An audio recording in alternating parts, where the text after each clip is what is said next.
Bienvenue dans ce nouveau numéro de Face à l'Union, l'émission politique du quotidien L'Union qui vous met en face de celles et de ceux qui aspirent à diriger le Gabon. À quelques jours de l'élection présidentielle du 12 avril prochain, notre invité du jour est Axel Stophen Ibinga. Candidat indépendant, entrepreneur, il incarne une alternative anti-système. Entre ambition de rupture et promesse de relance économique, que propose-t-il réellement aux Gabonais? Il est face à l'Union. Monsieur Ibinga, bonjour et bienvenue chez nous. Merci, bonjour à tous. Alors, vous vous présentez comme une figure anti-système dans un pays en transition post-coup d'État. En quoi votre candidature est-elle fondamentalement différente de celle des autres candidats? Je me suis présenté en 2023 avec ce programme. Mais en 2023, j'avais présenté aux Gabonais 9 axes, 9 grands axes. Dans chaque axe, il y avait des thématiques. Et il s'est avéré qu'un axe ne peut pas tenir sans pilier. D'où, certainement, j'ai été absent pendant la transition. Il fallait réfléchir comment construire des piliers pour soutenir ces 9 axes. Et cela a été fait. Donc, en 2025, je reviens à nouveau avec 9 axes, mais avec 9 piliers, dont chaque pilier soutient un axe, afin de donner une colonne vertébrale à ce programme crédible et ambitieux, qui est le seul programme dont je dis je suis la seule alternative également pour cette élection 2025. Alors, 18 mois plus tard, il y a une transition qui est en train de s'écouler. Qu'avez-vous pu observer? Quels sont les manquements et comment voulez-vous corriger ce qui a été fait? Ma candidature en soi-même souligne tout. Ça veut dire que je n'ai pas observé dans la vision que je porte pour notre nation, notre pays, je n'ai pas eu une raison de ne pas être ici, non seulement ici aujourd'hui, mais encore hier, de me lever et à nouveau poser ma candidature. Ça traduit tout. Ça traduit que je n'ai pas perçu cette fumée blanche-là qui m'aurait convaincu que ça y est, le pays est sur les bonnes rails, nous allons désormais réellement nous remettre au travail. Je ne l'ai pas vu. Raison pour laquelle aujourd'hui je suis un nouveau candidat. Alors, vous êtes à votre deuxième candidature. Oui. Vous étiez candidat en 2023 oui. Et vous revenez. Il y a que certains observateurs peuvent vous reprocher de ne pas avoir justement communiqué pendant cette période parce qu'il faut avouer qu'il y a encore des endroits dans ce pays où on ne vous connaît pas. Pourquoi n'avoir pas profité de cette longue période de transition pour davantage sillonner le Gabon et partager votre message? Tout simplement parce que je ne cherche pas à ce que les Gabonais m'apprécient. Non, c'est pas vous apprécier. Je veux développer. Je veux pas être apprécié, je veux être utile. Je veux être utile. Et pour être utile pendant 18 mois, pour être utile pour le pays, pour mon pays, pour notre pays, les 18 mois m'ont permis de trouver la structure qui allait soutenir chaque axe, d'ériger les piliers de chaque axe. Voilà comment j'ai été utile pour le Gabon de demain. Je n'ai pas pu trouver le temps d'aller à la rencontre des populations, faire des accolades. Partager votre message. Non. Et puis il y avait une période où on se disait, bon, laissons-les faire, laissons nos forces de défense et d'armée travailler.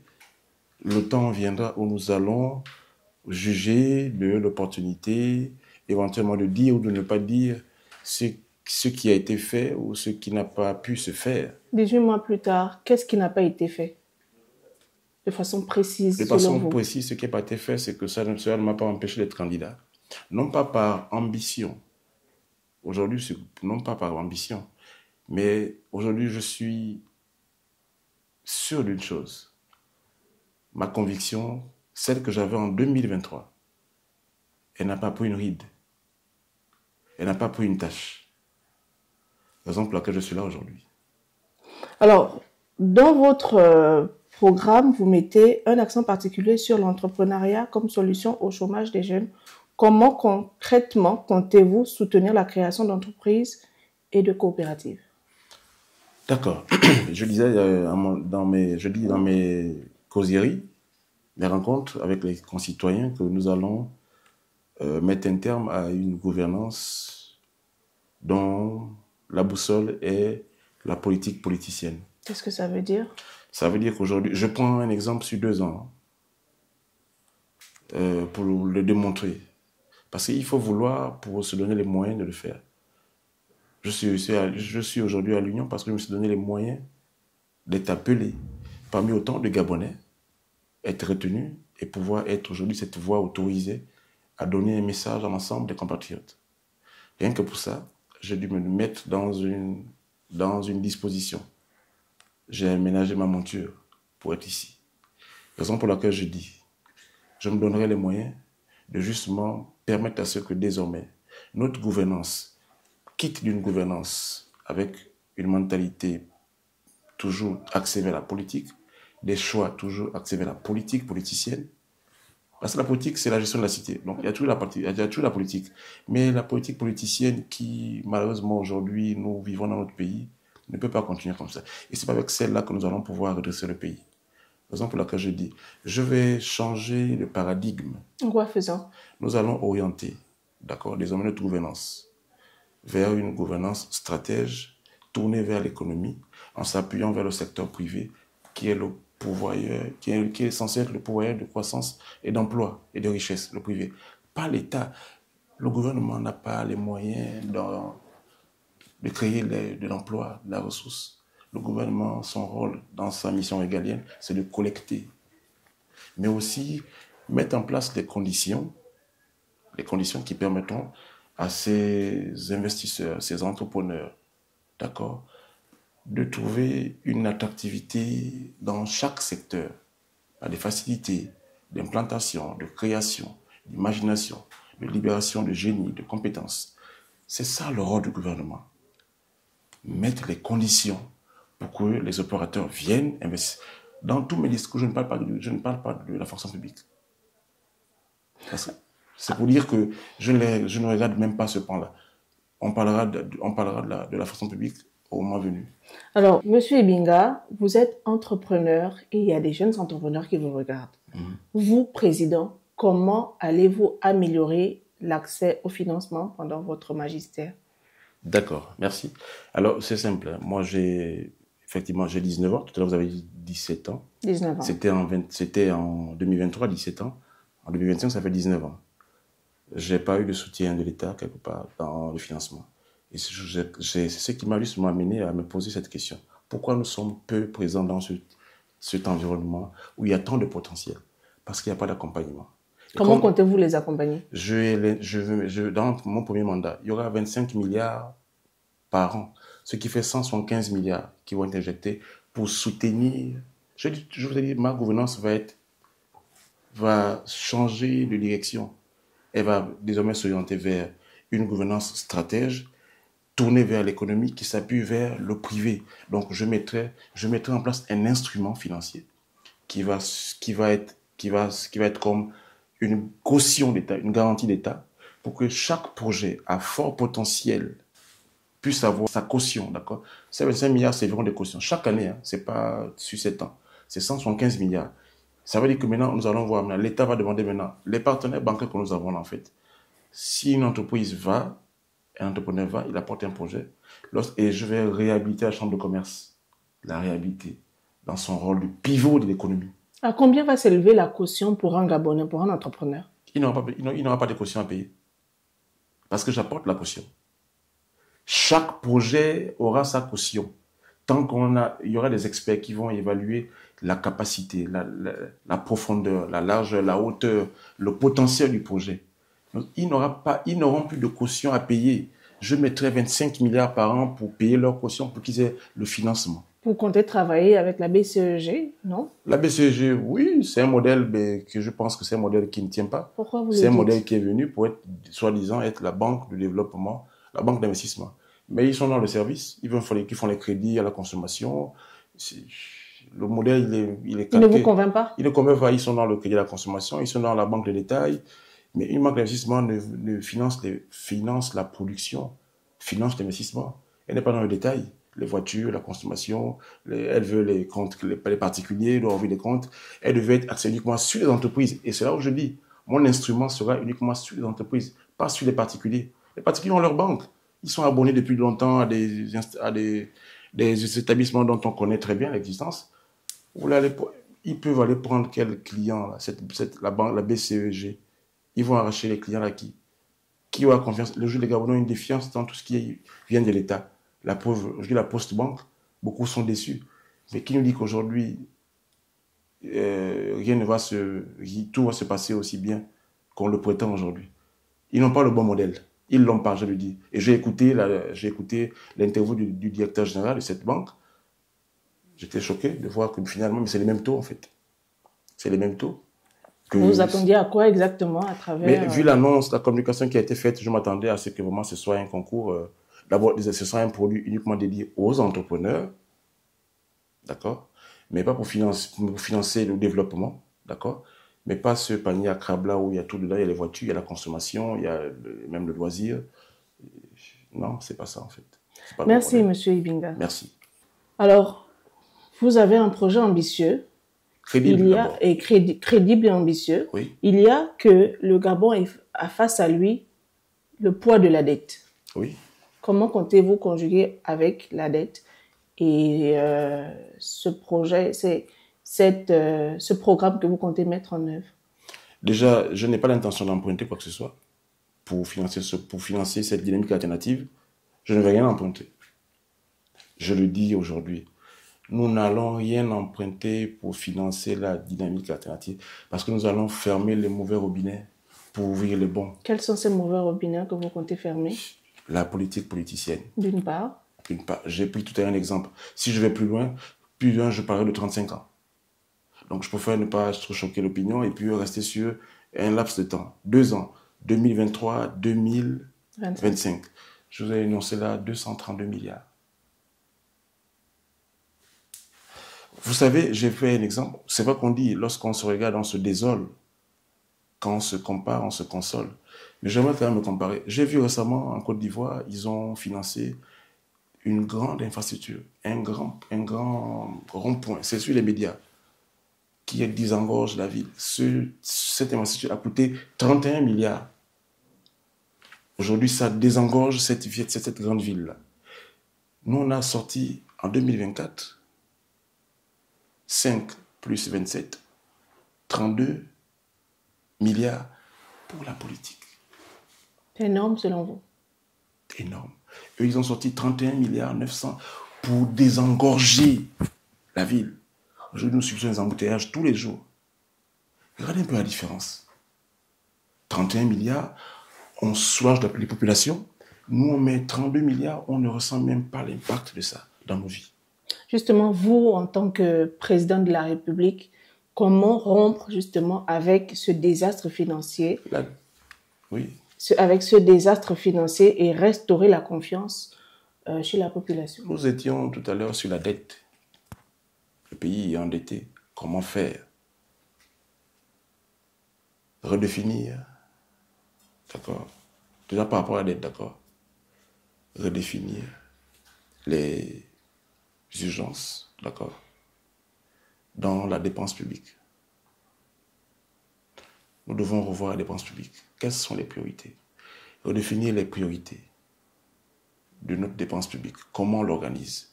Quels sont les axes prioritaires? Parce qu'aujourd'hui, la dette, justement, lorsqu'on la contracte, elle doit pouvoir servir. Dans le monde de l'entrepreneuriat d'où je viens, je ne peux pas aller emprunter de l'argent pour m'acheter des costumes. Logiquement. Pour acheter la nourriture, pour me faire plaisir. Pas possible. En gros, en français facile, je ne peux pas aller emprunter l'argent pour mon fonctionnement. Je dois emprunter l'argent pour mon investissement. Parce que lorsque on crée des artères qui désengorgent la ville, ça facilite la fluidité, ça facilite les échanges commerciaux, ça fait que les activités, d'accord, reçoivent un boom en termes de croissance, de développement, et elles s'installent, se déploient, et l'État va collecter un peu plus pour avoir de l'argent.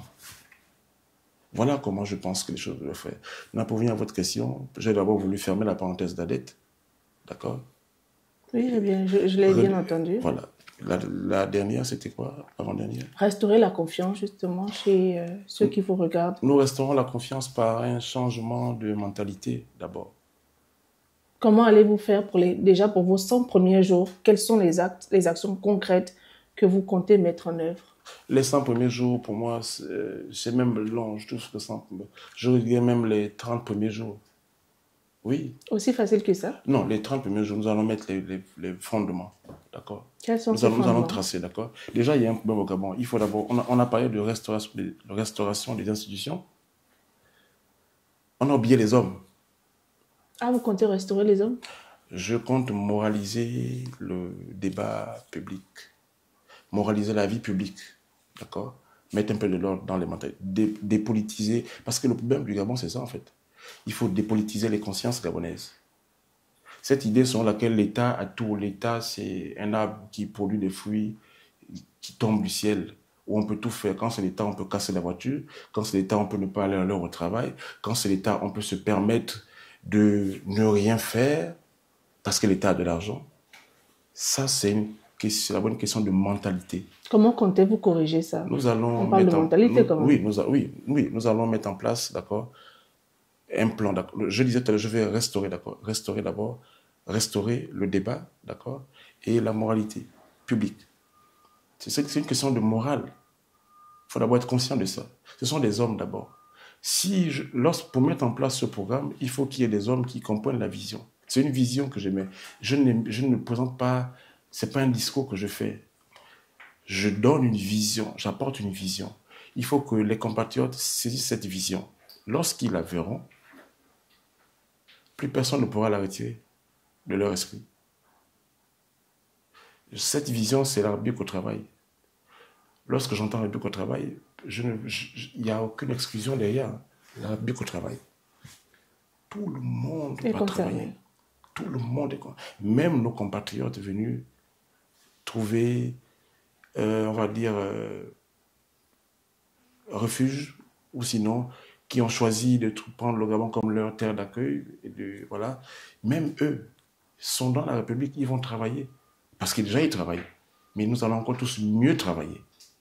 Alors, la République au travail, c'est aussi la restauration du secteur de l'éducation et de la santé. Oui. Vous, président de la République, qu'est-ce que vous avez prévu? Déjà, les mesures fortes. Lesquelles? Les mesures fortes. Dans la vision que porte, dans le pilier qui est venu soutenir, dans le premier pilier qui vient soutenir les 9 axes, parce qu'il y a 9 axes, 9 piliers, la vision. Dans l'offre politique, la République au travail, la gouvernance, il n'y aura plus au Gabon. Je me donnerai les moyens pour ça. Je dis on ne va pas emprunter. J'ai fait une étude, il y a des niches là, il y a des robinets qui coulent un peu partout, donc il faut fermer. Il faut fermer, voilà. On n'empruntera pas. Quels sont les robinets à fermer? Non, là maintenant, vous pensez que ça va... Non, il y a des robinets à fermer. Les Gabonais veulent savoir. Tout à l'heure, je vous ai parlé d'un robinet qui a sorti 232 milliards. D'une part. Non, mais 232 milliards, c'est beaucoup, madame. Oui, mais ça veut dire que déjà, voilà ce que j'ai... De là où je suis, simple citoyen comme vous, voilà ce que j'ai observé, voilà ce que nous avons tous entendu. Maintenant, moi, j'ai porté un regard très particulier. 232 milliards. Voilà. Hypothèse basse, 212 milliards. On est toujours à 200. C'est beaucoup. Et imaginez un peu lorsque je vais m'asseoir. Quel robinet je vais trouver? Voilà, par exemple. D'accord? Maintenant, qu'est-ce qui va se passer? La santé et l'éducation. Il n'y aura plus au Gabon. Nous allons mettre en place une loi de programmation budgétaire pour soutenir cette dynamique alternative que je vais impulser dans la santé et dans l'éducation. Il n'y aura plus au Gabon un enfant qui est dans le 4e arrondissement, qui va apprendre dans le 5e arrondissement. Il n'y aura plus améliorer la carte scolaire. Il n'y aura plus au Gabon une maman qui vit dans le 5e arrondissement, qui va se faire soigner dans le 4e arrondissement. Chaque arrondissement aura toutes les structures d'accueil pour s'occuper de chaque Gabonais vivant dans son arrondissement. Je ne permettrai plus qu'un enfant quitte son arrondissement pour aller apprendre dans une autre ville. Il y a une carte scolaire justement qui a déjà été élaborée. Inefficace. Vous allez la corriger? Inefficace. Nous allons l'effacer. Et nous allons passer à autre chose. Inefficace. Parce qu'à ce jour, les enfants quittent d'un arrondissement à un autre pour aller apprendre. Justement, tout ceci nécessite de l'argent. Mais tout à l'heure, j'ai pris un exemple. La volonté, quand on veut, on peut. Ils ont voulu 232 milliards, c'est sorti, pour financer ce qu'ils estimaient nécessaire. Moi, ce serait différent. Ce qui est pour moi nécessaire, ce serait de permettre que les Gabonais Et les Gabonaises et les Gabonais vivant dans un arrondissement trouvent toutes les commodités dans cet arrondissement et non ailleurs. Voilà ce que je vais faire. Alors, vous êtes un homme, vous êtes entrepreneur. Quelle vision portez-vous sur les investisseurs étrangers qui pourraient s'installer? Comment vous allez rendre ce volet plus dynamique? Il y a un cadre légal, il y a la loi, il y a l'OHADA qui est là, en fait, qui régit les entreprises, d'accord? Et puis il y a l'État, l'administration, qui joue son rôle régalien, qui met en place des conditions d'installation, d'attractivité de tout domaine, tout secteur, qui est réglementé, je pense, par des textes de loi, chaque secteur d'activité, je pense. Nous allons voir là où il faut dépoussiérer, là où il faut impulser la dynamique alternative que nous allons amener, nous allons nous pencher, nous allons là-dedans impulser cette dynamique alternative pour dépoussiérer, d'accord, ce qui ne va pas, nettoyer ce qui ne va pas, et justement permettre à ces investisseurs qui viendront pour investir au Gabon, d'accord, sachant que derrière ça, le Gabonais, même toutes nationalités confondues vivant au Gabon, devront désormais pouvoir jouir de leur travail. Je veillerai scrupuleusement. Le ministère de l'Emploi sera mon ami.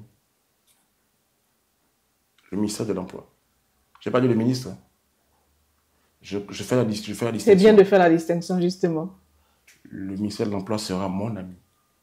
Parce que mon programme porte sur le travail.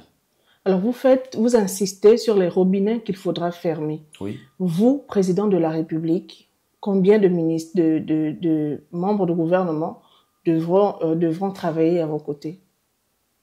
Ce ne sera pas autant.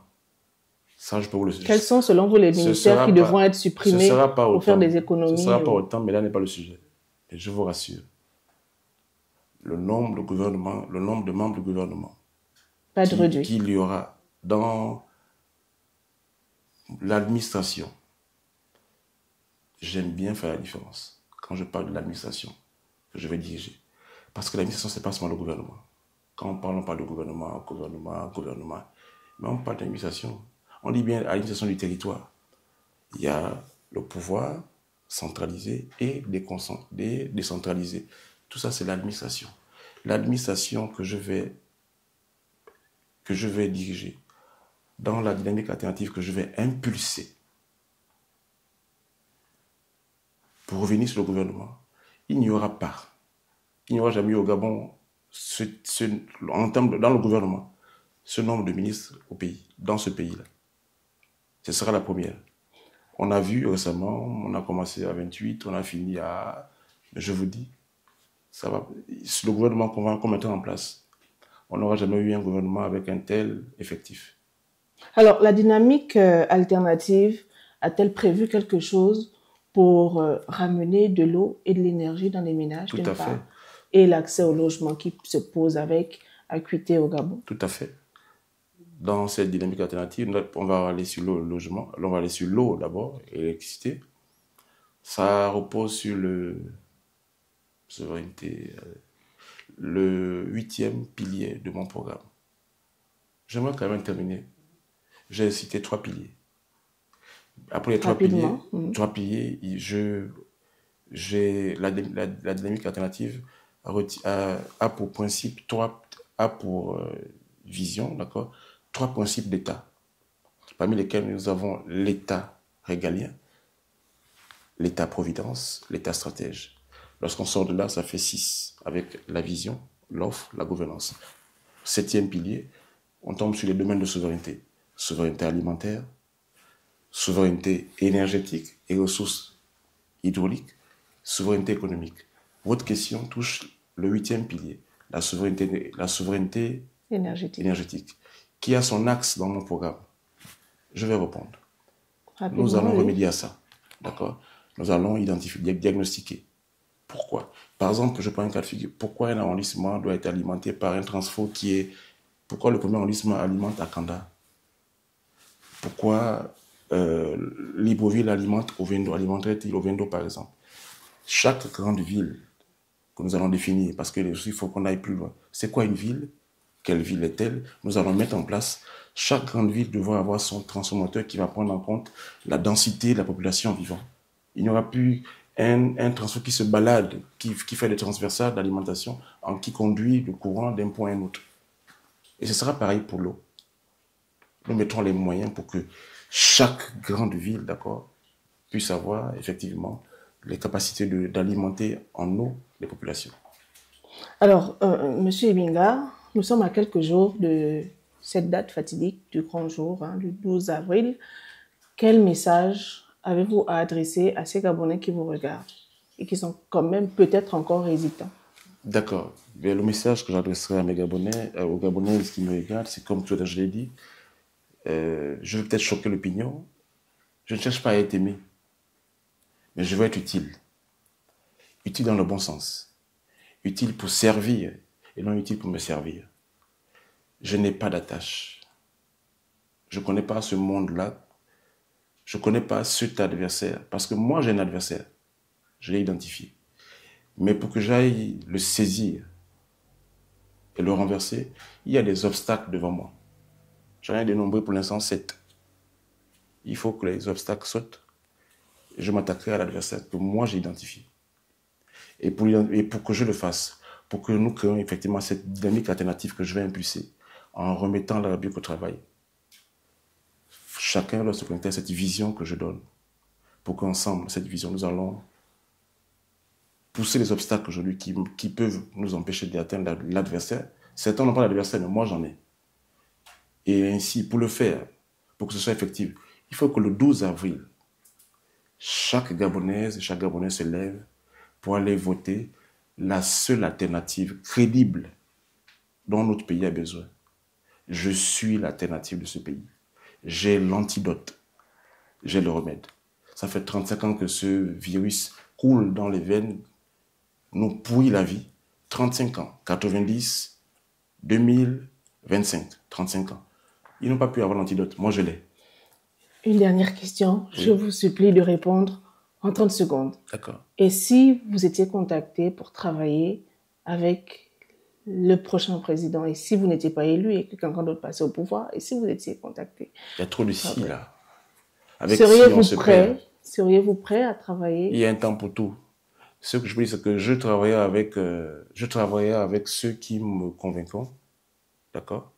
Parce que moi, je vais redonner la question. Est-ce que je travaillerai avec eux? Je vais réfléchir. D'accord. Monsieur Ebinga, merci d'avoir répondu à nos questions. Merci. Nous vous souhaitons bonne chance pour le 12 avril. Je ne crois pas à la chance. Du courage pour la suite. Oui, le courage, oui. Mais je crois beaucoup plus à la grâce et à la faveur. Monsieur Ebinga, merci d'avoir répondu à nos questions. Chers téléspectateurs, l'avenir du Gabon se joue aujourd'hui et aussi dans votre bulletin de vote. Restez informés, comparez les programmes, posez les bonnes questions et surtout, allez voter. Rendez-vous dans notre prochain numéro de Face à l'Union. D'ici là, restons lucides, restons citoyens.